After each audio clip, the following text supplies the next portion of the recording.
വാർത്തകളിലേക്ക്. നികുതി വർധനയിൽ സർക്കാരിന്റെ നിലപാട് ഇന്നറിയാം. ബജറ്റിന്റെ പൊതുചർച്ചയ്ക്ക് ധനമന്ത്രി കെ.എൻ. ബാലഗോപാൽ ഇന്ന് മറുപടി പറയും. പ്രതിഷേധം തണുപ്പിക്കാൻ ചില ഇളവുകൾ പ്രഖ്യാപിച്ചേക്കുമെന്നാണ് സൂചന. ധനമന്ത്രിയുടെ മറുപടിക്ക് മുൻപ് CPM നേതൃത്വം ഈ വിഷയവുമായി ചർച്ച നടത്തും എന്നാണ് അറിയാൻ കഴിഞ്ഞത്. ഇതിനുശേഷമാകും ഇളവുകളിൽ അന്തിമ തീരുമാനമുണ്ടാവുക. വിവരങ്ങളുമായി ശരത് കെ ശശിയുണ്ട്. ശരത്ത്, ഈ കഴിഞ്ഞ ദിവസങ്ങളിലെല്ലാം നടന്ന പ്രതിഷേധങ്ങൾക്ക് ഫലമുണ്ടാകുമോ എന്നുള്ള ഒരു കാത്തിരിപ്പിലാണ് എല്ലാവരും ഉള്ളത്. ഇന്നിപ്പോൾ ധനമന്ത്രി മറുപടി പറയാനിരിക്കുകയാണ്. എന്തൊക്കെയാണ് വിശദാംശങ്ങൾ?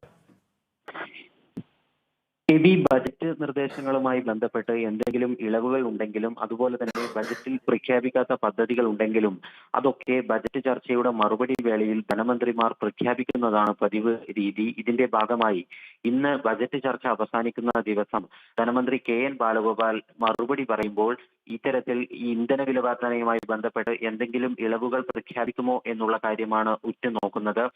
കഴിഞ്ഞ ദിവസങ്ങളിലൊക്കെ തന്നെ ഈ പെട്രോളിനും ഡീസലിനും ലിറ്ററിന് 2 രൂപ സെസ് ഏർപ്പെടുത്താനുള്ള തീരുമാനം അത് വലിയ പ്രതിഷേധങ്ങൾക്ക് ഇടയാക്കിയിരുന്നു. ഈ സാഹചര്യത്തിൽ സർക്കാർ പുനരാലോചനയ്ക്ക് തയ്യാറെടുക്കുന്നു എന്നുള്ളതായിരുന്നു കഴിഞ്ഞ 2 ദിവസം മുൻപ് വരെയുള്ള സാഹചര്യം. എന്നാൽ പ്രതിപക്ഷം പ്രതിഷേധം കടുപ്പിച്ച ഒരു സാഹചര്യത്തിൽ ഇപ്പോൾ ഒരു വിട്ടുവീഴ്ച നടത്തുകയാണെങ്കിൽ അത് രാഷ്ട്രീയമായി UDFന് നേട്ടമാകുമെന്ന വിലയിരുത്തലിലാണ് നിലവിൽ LDF ഉള്ളത്, സർക്കാർ ഉള്ളത്. അതുകൊണ്ട് തന്നെ ഒരു പക്ഷേ ഈ ഒരു ഇളവ് പ്രഖ്യാപനം നീട്ടിക്കൊണ്ടുപോകാനും സാധ്യതയുണ്ട്.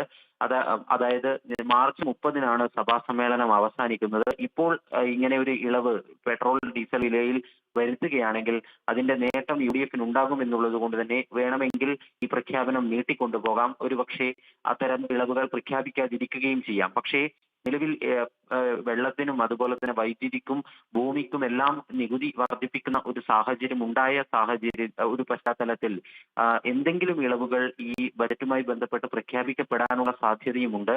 അതിൽ ഏറ്റവും പ്രധാനം ഭൂമിയുടെ ന്യായവിലയുമായി ബന്ധപ്പെട്ടാണ്. ഭൂമിയുടെ ന്യായവില 20% കൂട്ടിയിരിക്കുന്നത്. അതുകൊണ്ട് ആ ഭൂമിയുടെ ന്യായവിലയിൽ ഒരുപക്ഷെ ഒരു ഇളവ് ധനമന്ത്രി ഇന്ന് പ്രഖ്യാപിക്കാനുള്ള സാധ്യതയുമുണ്ട്.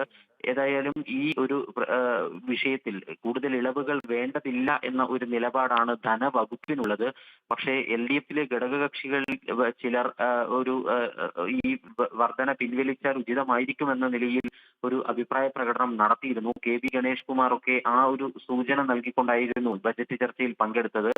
ഇന്ന് 3 മണിക്കൂർ നീളുന്ന പൊതുചർച്ചയ്ക്ക് ശേഷം ധനമന്ത്രി കെ.എൻ. ബാലഗോപാൽ മറുപടി പറയുമ്പോൾ ഇക്കാര്യങ്ങളിലൊക്കെ തന്നെ ഒരു വ്യക്തത വരും.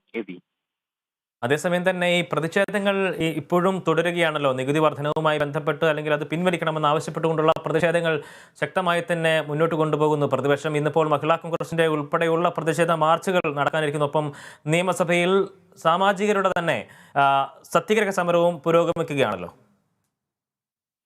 തീർച്ചയായും മറുവശത്ത് ശക്തമായി തന്നെ സമരപരിപാടികളുമായി മുന്നോട്ട് പോവുകയാണ് UDFും കോൺഗ്രസും.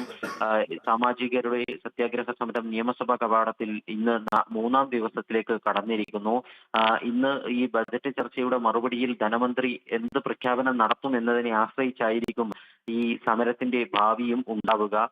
ഇന്ന് നിയമസഭയിലേക്ക് ഉച്ചയോടുകൂടി മഹിളാ കോൺഗ്രസിന്റെ നേതൃത്വത്തിൽ മാർച്ച് പ്രഖ്യാപിച്ചിട്ടുണ്ട്. കഴിഞ്ഞ ദിവസമായിരുന്നു കോൺഗ്രസിന്റെ നേതൃത്വത്തിൽ സെക്രട്ടേറിയറ്റിലേക്കും അതുപോലെ തന്നെ ജില്ലാ കളക്ടറേറ്റുകളിലേക്കും മാർച്ച് നടന്നത്. ആ രീതിയിൽ എല്ലാ ദിവസങ്ങളിലും സമര പരമ്പരകൾ തീർക്കുകയാണ് കോൺഗ്രസും UDFും ചെയ്യുന്നത്. അങ്ങനെ സർക്കാരിനെ പ്രതിരോധത്തിലാക്കുന്നതിന് വേണ്ടിയുള്ള ഒരു നീക്കം സഭയ്ക്കകത്തും പുറത്തും ഒരുപോലെ പ്രതിപക്ഷം പയറ്റുന്നുണ്ട്. ഇന്നലെയും സഭയ്ക്കകത്ത് പ്രതിഷേധ പ്ലക്കാർഡുകൾ ഉയർത്താൻ പ്രതിപക്ഷം തയ്യാറായി. അത് ഇന്നും ആവർത്തിക്കും എന്ന് തന്നെയാണ് നമ്മൾ പ്രതീക്ഷിക്കുന്നത്.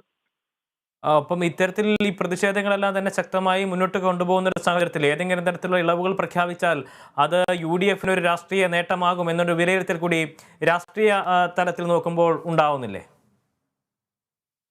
ഈ നേരത്തെ ഞാൻ സൂചിപ്പിച്ചതുപോലെ ആദ്യം ഈ ബജറ്റ് പ്രഖ്യാപനം വന്നതിന് ശേഷമുള്ള ആദ്യത്തെ 2 ദിവസങ്ങളിൽ ഈ ഇന്ധന വില വർധനയുമായി ബന്ധപ്പെട്ട് പുനരാലോചനയിലേക്ക് സർക്കാർ കടന്നേക്കും എന്ന നിലയിലായിരുന്നു സൂചനകൾ ഉണ്ടായത്. പക്ഷേ പിന്നീട് നമ്മൾ കണ്ടത് UDFന്റെ സമര പ്രഖ്യാപനമായിരുന്നു. കോൺഗ്രസും UDFും വിപുലമായ സമരപരിപാടികൾ പ്രഖ്യാപിച്ച് സർക്കാരിനെതിരെ രംഗത്ത് വന്നു.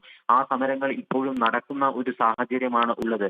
അങ്ങനെ ഒരു അവസ്ഥയിൽ ഈ വിഷയത്തിൽ ഒരു പിന്നോട്ട് പോക്ക് ബജറ്റ് നിർദ്ദേശങ്ങളിൽ നിന്ന് സർക്കാർ പിന്നോട്ട് പോവുകയാണെങ്കിൽ അത് പ്രതിപക്ഷത്തിന്റെ സമര വിജയം എന്നുള്ള നിലയിൽ വ്യാഖ്യാനങ്ങൾക്ക് ഇടവരുത്തും. അതോടൊപ്പം തന്നെ അതിന്റെ ഒരു ക്രെഡിറ്റ് പ്രതിപക്ഷം അവകാശപ്പെടുകയും ചെയ്യും. അത് രാഷ്ട്രീയമായി UDF-ന് നേട്ടമാകും എന്ന ഒരു വിലയിരുത്തലിന്റെ അടിസ്ഥാനത്തിലാണ് ഒരു പക്ഷേ ഈ ഇളവുകൾ പ്രഖ്യാപിക്കുന്നത് നീട്ടിക്കൊണ്ടുപോകാനുള്ള സാധ്യത സർക്കാർ കേന്ദ്രങ്ങൾ ആലോചിക്കുന്നത്.